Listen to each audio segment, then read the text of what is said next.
YouTube, what is going on? It's Nail Talk 23. I'm back with another video. Today we got a Reshoevn video, but he's unboxing a sample from 1985, signed by Jordan himself. Let's see what's going on with this.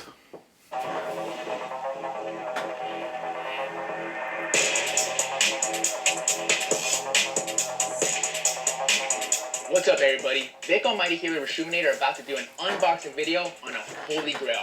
I'm not even kidding. What's inside this box is history. But before we get into that, we're here at Pristine Auctions YouTube set. I gotta say, this is one of the coolest sets I've ever been on.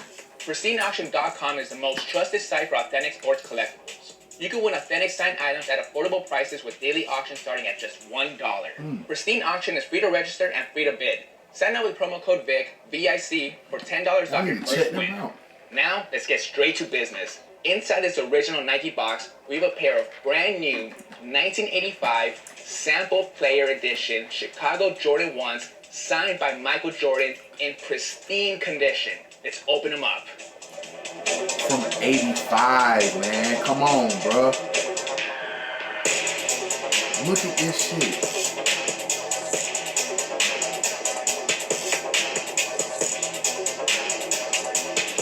Dude, I'm shaking. These shoes are in pristine condition. Signed by MJ on the tongue. There is no yellowing anywhere on the shoe. It's not brittle. It looks like they just came out yesterday, you guys. I am in awe. This is a holy grail. Honestly, I am speechless. These are amazing. There are so many things to talk about, but we gotta start somewhere. We'll start with the Michael Jordan signature on the tongue. The autograph on the shoes have been authenticated by two different companies, PSA and Beckett. Both of the companies gave it a thumbs up, so there's no doubt in my mind that the signature is legit. Fun fact about Michael Jordan signatures, he has two different versions. The one you see right here is his first one. He stopped doing this around 1988, 1989. The autograph you see back there on the Chicago Bulls jersey is his updated one. The one you see right here is a lot more rare because he's not doing it anymore. Yeah. Another thing is, MJ doesn't just sign anything, so the fact that these player edition samples are signed by the GOAT himself with his original signature makes them worth so much more. Now, I know you guys are wondering, what makes this shoe Michael Jordan's player samples, and what's the difference between these and a regular 85 Chicago? So there's actually a few big differences. The biggest one, the overall shape.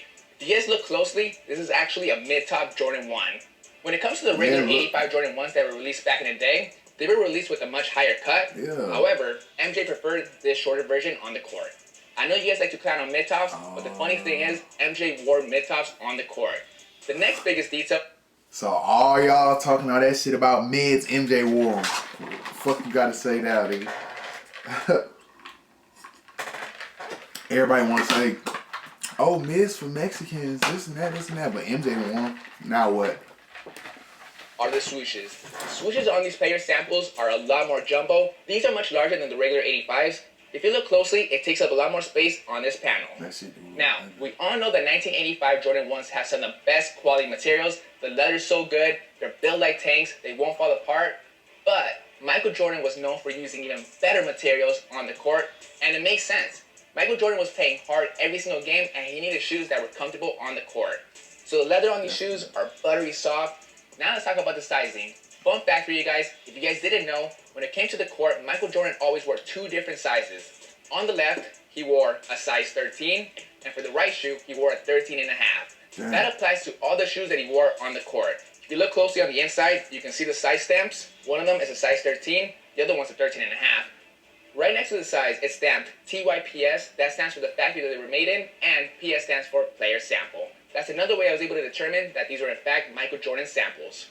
In case you guys didn't know, all the Jordan 1s from back in 85 were built in different factories. There was about 6 or 7 different ones. This specific pair was made in TY. The coding on the inside of the shoe state 850204 TYPS. 850204 refers to the date of production. These shoes were made in 1985 between the months of February 02 and April 04. TYPS stands for Tong Yang Player Sample. That means that the shoes are player samples produced from the Tong Yang factory. Just beautiful. We're going to take a quick break from these shoes and focus on the box. The box is also a really cool, rare piece. This box alone could go for thousands, you guys. We got a size 13, super rare to find in this size and even in this condition. In my opinion, and I'm sure a lot of you guys can agree, these shoes are worth a lot more because they come with the original box. This box being a size 13 in good condition overall, by itself is worth thousands, you guys. I'm not even kidding. For you the can find box? a brand new pair of 85 Jordan 1s, brand new as is, for a few grand, let's say 5,000 bucks. But if you add a hang tag in a box, you're looking at a $10,000 pair or more. That's how much a box is worth on these 85 Jordan 1s, you guys. With that being said, you can either buy a car that's really crappy or a really cool 85 box. I'm going with the box. It's a better investment. Let's get back to the shoes. Now, in the beginning of the video, you guys saw how speechless I was. I was amazed by them. Yes, they're MJ samples. Yes, they're autographed by the GOAT himself. But what really had me amazed about the sneaker is the condition, you guys. There is no yellowing at all in the shoe. The shoe looks like it came out yesterday. The soles are fully white. The tongues... But I thought they said if you keep a shoe for so long, it's going to start to yellow. How is this not yellowing? I don't know. Usually on an 85, the liner all around has this yellow tint. If you look closely, there's no yellowing, you guys. On the insides, we also got some cream laces. These have slightly aged, nothing too crazy. I'm gonna go ahead and take out the insoles as well. The cool thing about the insoles, you guys, that they're still flexible. They're still in good condition. On the middle part of the insole, it's a thin piece of foam. That's the part that disintegrates and turns into dust. You look closely, flexible, you guys. It's fully white. You got the Nike Air stamp fully on there. It's not coming off. This insole's in great condition. Look at me, I'm hyped over an insole, you guys. The rest of the shoe, same thing. No yellowing. Look at the insides. The canvas material, the backing is usually always yellowed. White. If you look at the soles, they're still white. Even with me feeling them, they have full grip. Usually with these 85 soles, if they're not stored properly, they age horribly. The sole turns into like a rock solid form. It gets crunchy. There's no flexibility. I don't want to move the shoe too much because it is brand new. But as you can see, there's a lot of flexibility, you guys. The collars, that's another big thing. On an 85 Jordan 1s, usually always they're crunchy and hardened. Real gently, you guys, I'm going to press on it.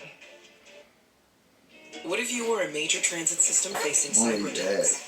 So you partner with IBM to keep your data, network, and apps protected. Now you can tackle threats without coming to a halt.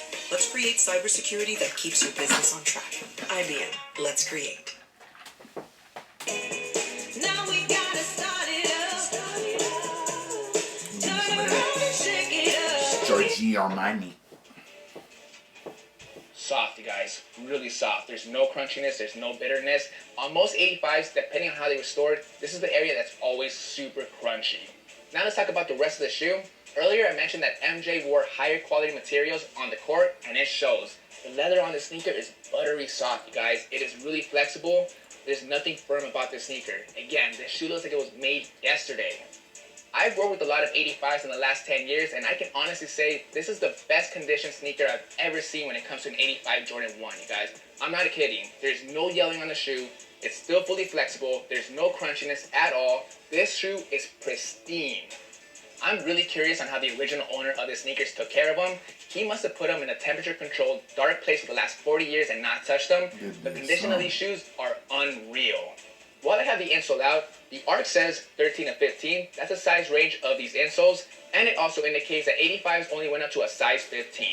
These are in such great condition that it was honestly a big red flag for me when I first seen them.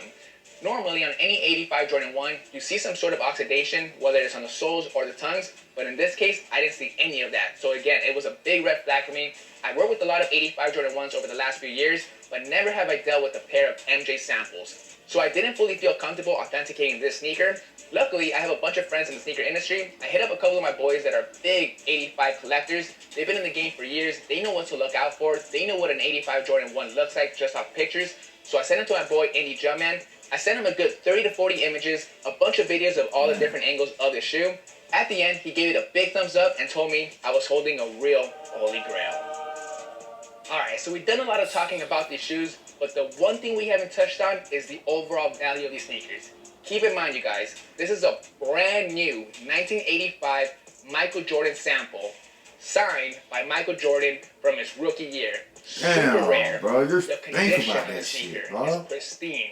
No yellowing. It looks like somebody time traveled 40 years ago, picked them up, and dropped them off today. That's how insane the condition of the sneaker is.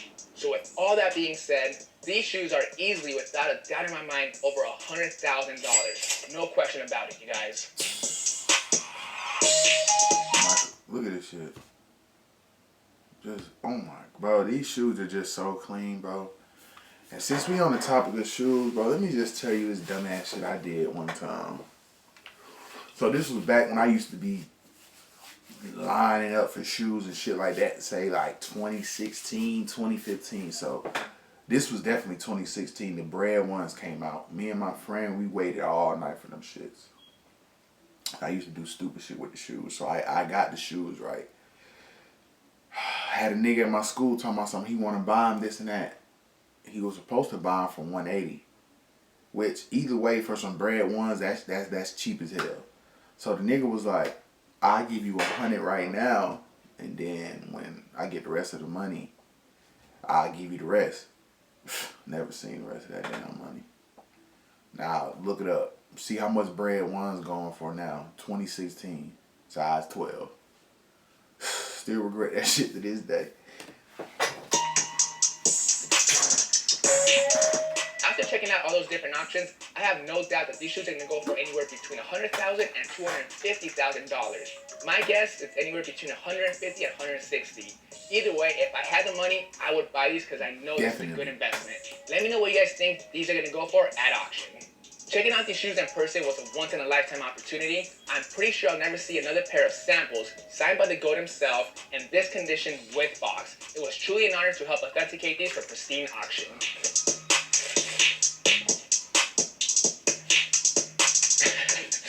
Vic, thanks for everything, man. We got a special gift for you. We put it together with all stuff we know you're gonna love, so. Dude, that's insane, man. It's awesome, just wait. I appreciate it, bro. Thank you. What do you got? I don't know where to start. Funko Pop. Was this signed by Hugh Jackman? Dude. But I never like. Dude. What are those? Like, I be seeing people stacking them up and stuff like, but what is it? Like, it's just a little figure and you just want to collect them? I don't get it. Ice Cube? Dude, these are all signed. Okay, never mind. That's it. You got Ice Cube. OG Wolverine. Who's this? Oh, Stan Lee. OG Wolverine toy, signed by Stan Lee, the man himself. Who's this autograph? Is this Christopher Lloyd or? Dude, that's so sick. The hoverboard from Back to the Future? Kevin Conroy, that's dope. He just passed away. Rest in peace. Dude, this is so sick. Got one more. Yeah, I see it. This is cool. Who's this? Cheech and Chong, both of them? Dude, is these papers? Dude, all of these are so sick. Kevin Conroy, big Batman fan, big Hugh Jackman Wolverine fan, Stan Lee. That's dude. Wait, we know you're a Suns fan. We had to give you a Suns item. So that Booker jersey right there we framed for you, it's all you, man. Bro, dude, what? That's so sick. That's so sick. I was staring at that so many different times. Bro. A Booker jersey? Look at this. I'm in awe. Thank you, bro. Thank you, guys. Thanks, Geeks. You can cry, bro. I want to. I really do want to. This is sick. Dude, this is so cool, man. Appreciate you. It's cool. Thank you.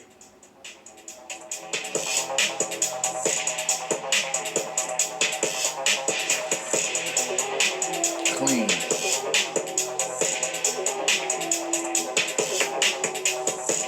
YouTube. That looks like that's it for that video. That's a pretty good video. I never seen, like he said, 85s in that condition. Every pair of 85s you see is gonna be yellow, cracked. But these wasn't worn, but still, shoes sitting for a long time, they should be turning yellow. I don't know what. These must be the MJ Magic shoes, some shit like that. I don't know, but catch y'all on the next one, YouTube.